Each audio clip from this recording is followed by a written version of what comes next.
If you're a veteran trying to get to know the VA process and you've probably heard the weird terms like high value claims and go for something that gets you a big benefit, what does that actually mean? And today, let's actually dive into strategies on why you might want to think through your claims before you start. Okay, so there's not really high value claims. This is something that people have just propagated online, including myself, to be able to describe something that actually has, I guess, more value in terms of doing a claim itself than less value by percentages at least. So there's really no defined terms as a high value claim besides for one that can get approved a little faster than others, might be easy to diagnose, or maybe it's worth more. And I think those are what make a value claim high value claim versus not high value claim. So if you want to sit and define it, I guess that's some way that you can do it, is saying that this one's more high value because it's easier to get, this one's worth more, it's high value.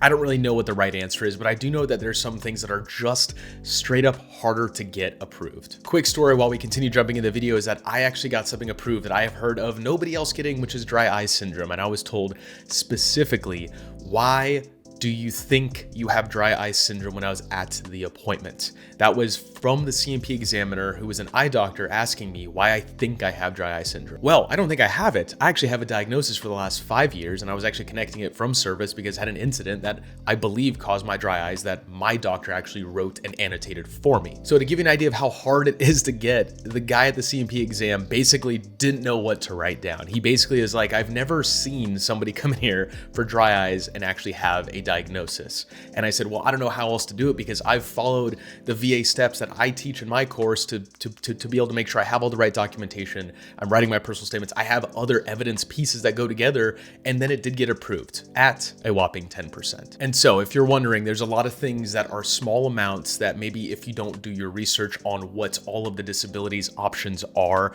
for percentages, you might think, oh, well, it's easy to get 100% because I have a lot of these small things wrong with me and they can all add up to 10% and it'll get you 100%, which unfortunately is not true. When you get to 90% within the VA, 90% is a little bit more straightforward. I've talked about this in other videos, but 90% itself plus 50% is really the way to get 100%, just so everybody is clear.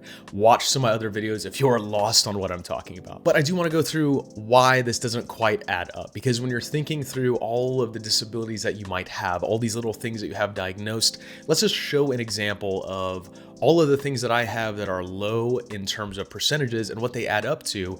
I will explain how much they bother me, and then I'll show you why there's other areas that are substantially higher in my rating system that have now pushed me over to 100%. So I'm going onto the VA app on my phone to do this, and I'm screen recording from my website where I have a disability calculator. So the links are down below for this calculator and anything else I'm talking about, so go check that out and in case you want to try it yourself. Okay, so now I'm going to add in a few things, and this is going to be one of the parts of the strategy that I'm going to talk about. So the first time I made a claim ever, I tried to claim my back problems, I tried to claim a skin condition, and I tried to claim migraines. And I'm going to say the words I tried to claim because it didn't work out that way. So my back rating is going to be 10%. It's non-bilateral. I'm single. We're going to add that disability. So we have a 10% rating. If you hit the calculate button at the bottom, it will actually add them all up. Originally, my migraines, which were at 0%, I have a 0% rating, and right now I still have a 0% rating. If we go down, I also have dry eye syndrome, which was approved later. Dry eyes for 10%. And I had one sciatic nerve pain issue. So I'm just gonna put knee. Doesn't really matter because you're just typing these in at 20. And this is going to be on my right side. Add those disabilities and calculate.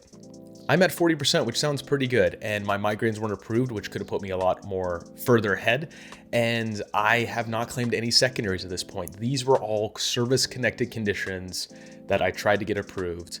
And there are a few things on here that I didn't try to get approved at the time that I actually did later. So I'm gonna hit refresh on this, but we're gonna talk about the highest rated areas that tend to be the easiest to get rated. And let's just go for 3 of them and why that they are high rated or strategic.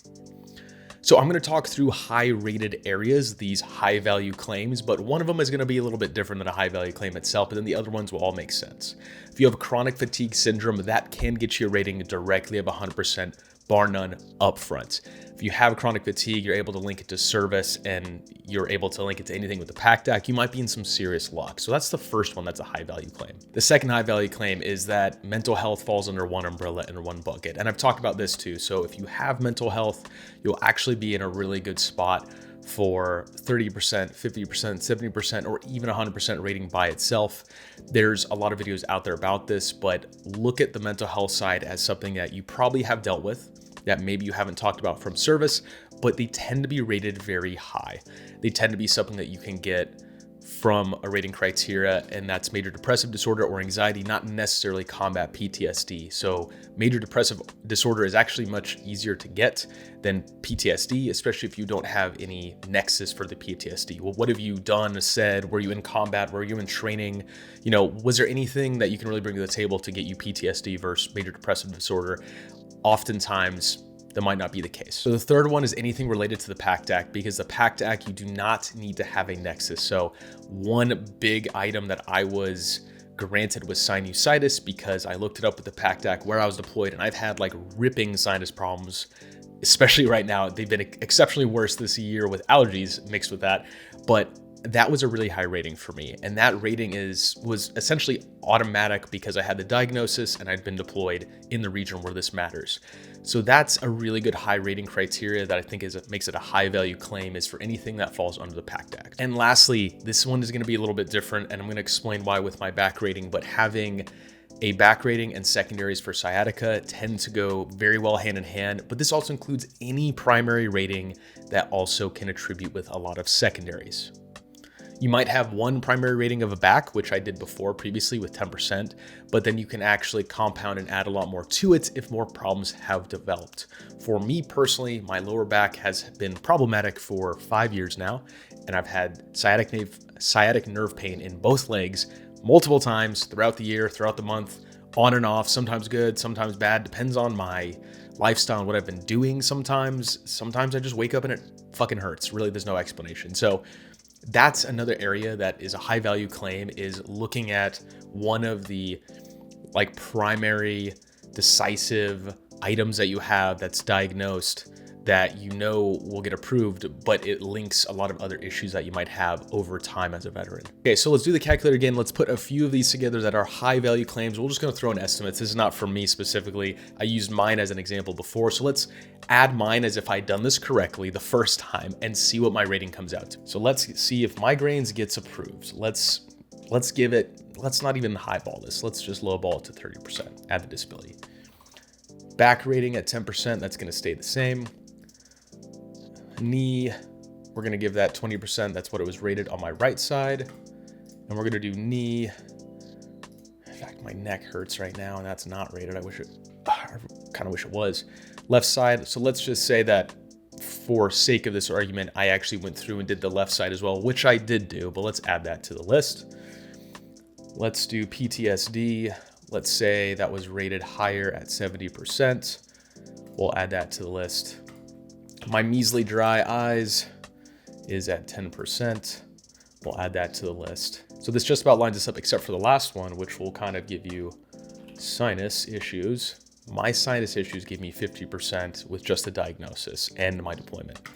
So this isn't my exact list here, by the way. I just want this to be clear. This is an example of using my example of what I had started with and an example of what you can add on to this. This is actually semi-close to my list, but I'm not going to list everything that I have on here, but I have a couple more. But for the sake of argument, let's throw on one more that I have, which is GERD at 10%. I'm a single veteran, and we're going to click calculate, and look at that, we are at 100%. If you were to do this again, you can probably get to 100% quicker. So let's say PTSD was rated at 70% first.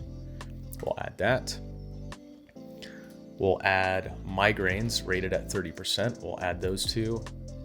Just those two alone, as a single veteran, you're at 80%. It doesn't add up to 90%, right? And it looks like it should be 90 or 100 or whatever, but it's at 80%. So you can see from two of these things, you would already be at 80%. If you did the same thing again, sorry, I had to keep refreshing, PTSD at 70. If you did sinuses at 50, now we are at 90%. High value claims are high value in the way that they have a higher percentage in general. And I wish that certain things did actually have a higher rating. Just from the criteria that the back falls under, I'm probably not going to be laying in my bed the rest of my life like the 50% back rating should be, because I go through a lot of massage therapy and physical therapy to make sure that I can continue movement. So based on the fact that they look at range of motion, for me, for my back, I'm at 10% because I can move a little bit because I work on that a lot. But my back hurts every damn day. Every damn day. I can't say that my sinuses hurts every damn day, but that rating is so much higher.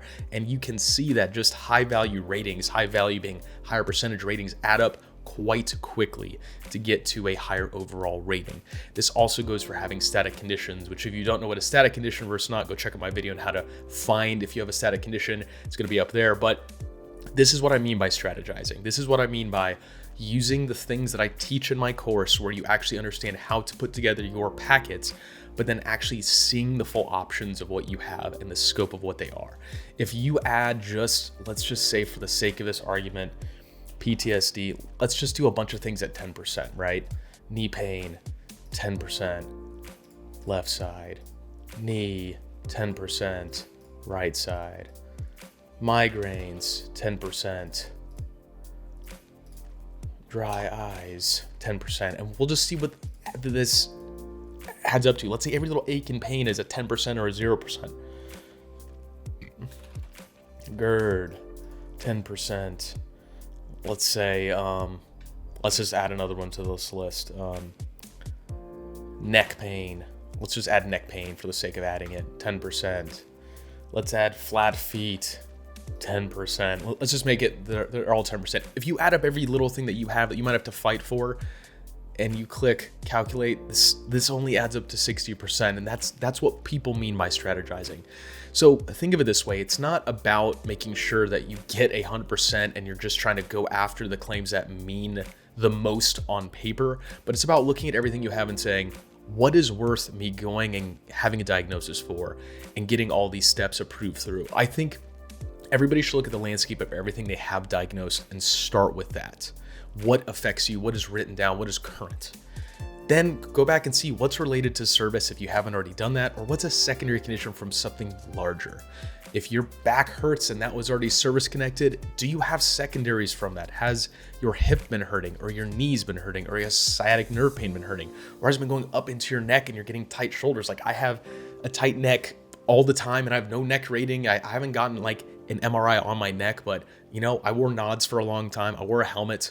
I'd cranked my neck doing dumb things, I'm sure, but I don't have a rating for that. And to be quite honest, there was the bigger items that I had that I wanted to get approved that were worth my time. And my neck hurts on and off, but is it worth getting another look when I was at 90% for just my neck to get to 100%? If it adds 10% and I'm at 91% exactly, I need 40 more percent.